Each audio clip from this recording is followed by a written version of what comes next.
Hello techies, कैसे हैं आप सभी लोग। मैं अपूर्व कुमार सिंह, सॉफ्टवेयर डेवलपर और कंप्यूटर प्रोग्रामर। आज फंक्शन क्या होते हैं उसके बारे में बताऊंगा और उसके बाद पाइथन में प्रिंट फंक्शन क्या होते हैं उसके बारे में जानेंगे। तो देखते रहिए हमारा वीडियो। आज थ्योरी और उसके बाद प्रिंट फंक्शन का प्रैक्टिकल, ये दोनों चीज़ें हम देखेंगे।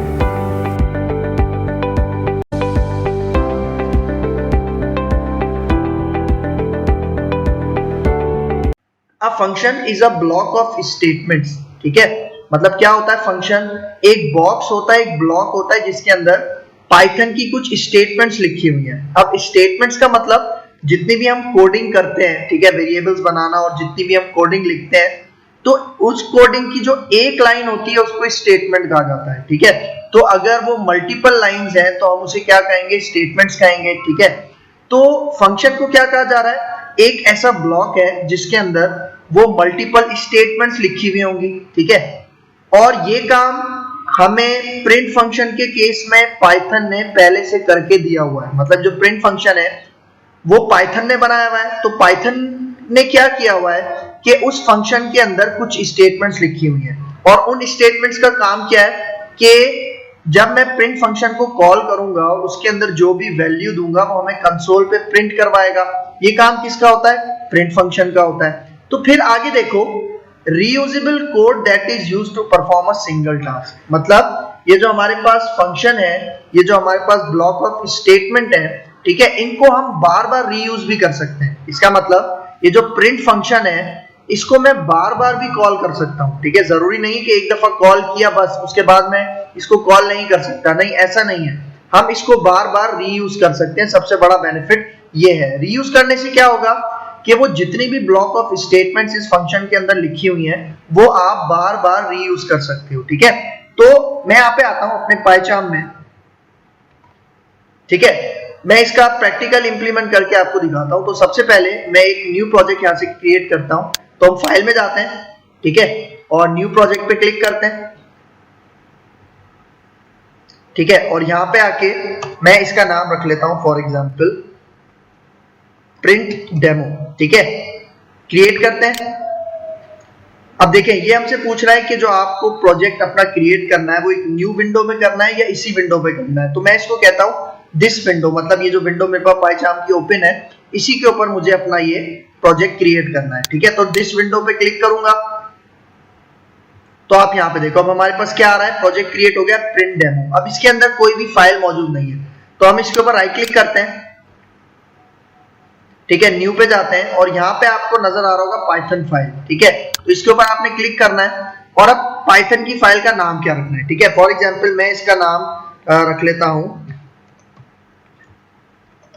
Print demo. ठीक है, इसका नाम भी मैं प्रिंट डेमो रख रहा हूं। ठीक है, और ये जो पाइथन फाइल है इसकी एक्सटेंशन क्या होती है? डॉट पाई, मतलब डॉट पी वाई।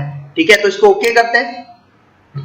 तो अब देखो हमारे पास print demo dot P Y के नाम से एक फाइल आ गई है। ठीक है, तो अब इसके अंदर मैं प्रिंट फंक्शन अपना यूज करता हूं। ठीक है, अब देखो जो प्रिंट फंक्शन है ये मेरे पास पहले से पाइथन की लाइब्रेरी के अंदर मौजूद है। ठीक है, मतलब इसके लिए मुझे कोई चीज इंपोर्ट करवाने की जरूरत नहीं है, मैं डायरेक्टली इसको यूज कर सकता हूं। ठीक है, और बहुत सारे फंक्शंस ऐसे हैं जिनके लिए मुझे उनके मॉड्यूल्स को इंपोर्ट करवाना पड़ता है, वो हम आगे जाके देखेंगे।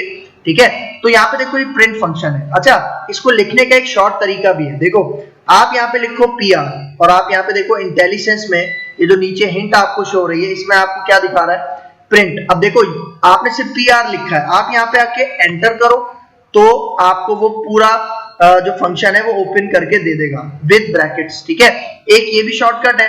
दूसरा शॉर्टकट आप क्या कर सकते हो? पीआर लिखो और आप टैब प्रेस कर दो।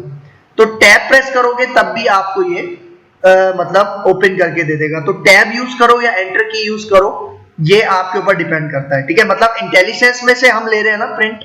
ठीक है, पीआर लिखूंगा तो इंटेलिजेंस से लेने के लिए या तो आप टैब प्रेस करोगे या एंटर करोगे, आपके पास वो पूरा आ जाएगा। तो अब मैं इसके अंदर एक स्टेटमेंट लिखता हूं for example welcome to Python. ठीक है, और यहाँ पे आके हम इसको रन करने के लिए क्या करते हैं मैंने बताया था, राइट क्लिक करो और यहाँ पे देखो रन। ठीक है, प्रिंट डेमो, ये जो फाइल इसको रन करना है। तो इसकी शॉर्टकट भी है कंट्रोल शिफ्ट F10। तो अगर डायरेक्ट आप इसकी प्रैक्टिस रखो तो ज्यादा अच्छा है, कंट्रोल शिफ्ट F10, ठीक है। ये करोगे तो नीचे आपके पास क्या होगा, ये कंसोल विंडो में आपको रिजल्ट, आपका आउटपुट डिस्प्ले हो जाएगा, ठीक है। तो एक ये इसका बेनिफिट है। अच्छा, फिर यहाँ पे हम एक और काम भी कर सकते हैं। देखो अभी यहाँ पे मैंने एक आर्गुमेंट दिया है ना, आप इसी के अंदर मल्टीपल आर्गुमेंट भी दे सकते हो। फॉर एग्जाम्पल मैं कह रहा हूं कि पहले वेलकम टू पाइथन नजर आए, फिर मैं कॉमा देता हूं, फिर दूसरे आर्गुमेंट में भी मैं एक स्ट्रिंग दे रहा हूं, ठीक है। और मैं यहाँ पे कह देता हूं फॉर एग्जाम्पल हे बडी, ठीक है। और अब देखो यहाँ पे क्या होगा, देखो मैंने जो कॉमा से इसको सेपरेट किया है, तो यहाँ पे होता क्या है, देखो अगर मैं कंट्रोल शिफ्ट F10 करूं तो यहाँ पे देखो पहले वेलकम टू पाइथन लिखा हुआ आया, फिर जहां पे मैंने स्पेस क्या लगाया था अच्छा, फिर ये जो मैंने यहाँ पे क्या लगाया है आपके पास कॉमा, इस कॉमा की जगह क्या सब्स्टिट्यूट हो गया, हमारे पास एक स्पेस, और स्पेस के बाद हमारे पास मैंने क्या लिखा था, हे बडी, तो वो भी मुझे प्रिंट हो गया। मतलब यहाँ पे देखो कॉमा का मतलब क्या है, एक स्पेस, ठीक है। मतलब जो डिफॉल्ट वैल्यूज की क्या है, स्पेस। तो इस तरह से भी हम मल्टीपल आर्गुमेंट दे सकते हैं स्प्रिंट के अंदर। अगर मैं तीसरा देना चाहूं तो मैं तीसरा भी दे सकता हूं। तो मैं दोबारा कॉमा लगाता हूं और मैं यहाँ पे कहता हूं और मैं यहाँ पे कहता हूं हे ब्रो, ठीक है। तो अब आके अगर मैं कंट्रोल शिफ्ट F10 करूं तो अब देखो ये तीनों मुझे एक लाइन पे प्रिंट हो जाएंगे, ठीक है। वैसे हम ये एक इसके अंदर भी लिख सकते थे, मतलब एक ही अगर मैं डबल कोट के अंदर लिख लेता तो वो भी काम बन जाता, लेकिन समझाने के लिए मैंने बताया कि आप इस तरह कॉमा से सेपरेट करके भी लिख सकते हो, ठीक है। एक आपका इसका ये पॉइंट है, ठीक है।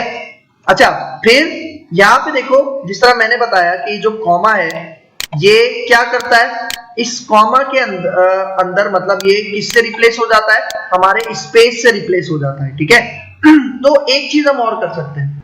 अच्छा, वो चीज क्या है, देखो अभी यहाँ पे क्या होता है, अगर मैं इस लाइन को रन करूं कंट्रोल शिफ्ट F10, ठीक है, तो यहाँ पे क्या होता है, कॉमा की जगह क्या रिप्लेस होता है, एक स्पेस रिप्लेस होता है। लेकिन मैं चाह रहा हूं कि भाई मुझे स्पेस नहीं चाहिए, ठीक है। मैं चाह रहा हूं मुझे स्पेस के अलावा इन दोनों के दरमियान में कोई और चीज चाहिए। मतलब एक स्ट्रिंग ये है वेलकम टू पाइथन और दूसरा स्ट्रिंग है हे बडी, तो इनके दरमियान में मुझे स्पेस नहीं चाहिए, कोई और चीज चाहिए, ठीक है। तो यहाँ पे इसका एक आर्गुमेंट होता है, ठीक है। मतलब प्रिंट में अभी मैंने दो आर्गुमेंट दिए हैं, पहले आर्गुमेंट में स्ट्रिंग है, दूसरे आर्गुमेंट में स्ट्रिंग है, तीसरे आर्गुमेंट में हम एक यूज करते हैं, एक कीवर्ड होता है SEP। SEP stands for separator, ठीक है। अब सेपरेटर बाय डिफॉल्ट क्या होता है, देखो मैंने इसको सेपरेट किससे किया, कॉमा, और कॉमा की वैल्यू किससे सेपरेट होती है, एक स्पेस से। लेकिन अब मैं चाह रहा हूं कि स्पेस से रिप्लेस ना हो, ठीक है। फॉर एग्जांपल मैं यहाँ पे कहता हूं, यहाँ पे मैं लिखता हूं एंड, ठीक है। और देखो एंड से पहले मैंने एक स्पेस दिया और एंड के बाद मैंने एक स्पेस दिया, ठीक है। तो इसका मतलब कि अब सिर्फ एक सिंगल स्पेस इन दोनों स्ट्रिंग के दरमियान नहीं आएगा, बल्कि ये जो मैंने हाईलाइट किया हुआ है पोर्शन, ये इस कॉमा से रिप्लेस हो जाएगा, ठीक है। तो देखो अगर मैं यहाँ पे आऊं, ठीक है, मैं यहाँ पे आता हूं और इसको कंट्रोल शिफ्ट F10 करते हैं, ठीक है। तो अब यहाँ पे देखो वेलकम टू पाइथन एक स्ट्रिंग है और उसके बीच में मैंने कॉमा लगाया था, तो देखो अब कॉमा किससे सेपरेट हुआ है, स्पेस और फिर एंड, और एंड के बाद फिर स्पेस, ठीक है। तो मतलब कॉमा से क्या रिप्लेस होना चाहिए, वो आप कौन से आर्गुमेंट की मदद से दे सकते हो, मतलब सेपरेटर आर्गुमेंट की मदद से दे सकते हो। अच्छा, अब जरूरी नहीं है इसके बीच में आप कोई स्ट्रिंग ही दो, आप कोई भी सिंबल भी यूज कर सकते हो। फॉर एग्जांपल एंड के लिए हम सिंबल यूज करते हैं ये वाला, तो मैं ये देता हूं कि भाई इसके दरमियान में ये आना चाहिए, तो कंट्रोल शिफ्ट F10 करते हैं। तो अब देखो अब हमारे पास क्या आ रहा है, ये सिंबल आ रहा है, ठीक है। तो इस तरह से भी आप कर सकते हो, ठीक है। और अगर इसके अलावा मैं यहाँ पे कुछ और दे दूं, फॉर एग्जांपल मैं कहता हूं डैशेस आ जाए, शिफ्ट F10 करूं तो वो डैशेस हमारे पास बीच में यहाँ पे प्रिंट हो जाएंगे, ठीक है। तो एक इसका ये आर्गुमेंट है जो हम मोस्टली यूज कर सकते हैं, ठीक है। अच्छा, फिर इसका एक और आर्गुमेंट है, वो क्या है, देखो मैं यहां से सिर्फ एक लाइन प्रिंट करता हूं वेलकम टू पाइथन, और अब मैं प्रिंट स्टेटमेंट की यहाँ पे दूसरी लाइन लिखता हूं और यहाँ पे मैं इसको कह देता हूं हे बडी, ठीक है। और अब देखो होता क्या, अभी मैंने दो प्रिंट स्टेटमेंट्स यहाँ पे मतलब प्रिंट फंक्शन कॉल किए। मैंने आपको बताया था प्रिंट फंक्शन को हम बार बार रीयूज कर सकते हैं, ये भी इसका एक बेनिफिट होता है। तो मैं कंट्रोल शिफ्ट F10 करता हूं, आप रिजल्ट देखना। अब देखो क्या हो रहा है, जो हमारा प्रिंट स्टेटमेंट है, मतलब 2 दफा मैंने इस प्रिंट फंक्शन को कॉल किया है और ये दोनों एक अलग अलग लाइन में प्रिंट हो रहा है। अब ऐसा क्यों हो रहा है देखना, देखो जब मैंने ये print function first time call किया था तो हमारे पास जब ये लाइन प्रिंट हुई वेलकम टू पाइथन, उसके बाद कर्सर हमारा चला जाता है नेक्स्ट लाइन पे, ठीक है, तभी ये जो स्टेटमेंट प्रिंट हो रही है ये हमारे पास नेक्स्ट लाइन पे प्रिंट हो रही है, ठीक है। अगर इसी तरह मैं एक और यहाँ पे ऐड कर रहा हूं और यहाँ पे मैं कहता हूं हे ब्रो, तो अब ये थर्ड लाइन भी नेक्स्ट लाइन पे प्रिंट होगी, ठीक है। देखो कंट्रोल शिफ्ट F10 करते हैं तो ये देखो सही है। अब ऐसा हो क्यों रहा है, क्योंकि देखो हमारे पास जब प्रिंट स्टेटमेंट मतलब प्रिंट फंक्शन जब भी कोई स्टेटमेंट प्रिंट करता है तो वो प्रिंट करने के बाद एक कैरेक्टर जनरेट करता है जो कि ये कहलाता है, जिसको हम कहते हैं न्यू लाइन कैरेक्टर, ठीक है। अब न्यू लाइन कैरेक्टर का मतलब जैसे ही ये प्रिंट होगा तो हमारा जो कर्सर है वो कहां चला जाएगा, वो हमारा नेक्स्ट लाइन पे चला जाएगा। मतलब ये लाइन जैसे ही प्रिंट होगी उसके बाद ये कैरेक्टर ऑटोमेटिकली जुड़ जाता है और जैसे ये कैरेक्टर जुड़ जाता है तो इस कैरेक्टर का मतलब क्या है कि आपका जो कर्सर है वो नेक्स्ट लाइन पे चला जाए, ठीक है। यही वजह है कि ये जो नेक्स्ट लाइन पे मैंने प्रिंट स्टेटमेंट एग्जीक्यूट करवाई थी ये नेक्स्ट लाइन पे प्रिंट हो रही थी, ठीक है। मतलब देखो यहां पे हम इस चीज को चेंज भी कर सकते हैं, ठीक है।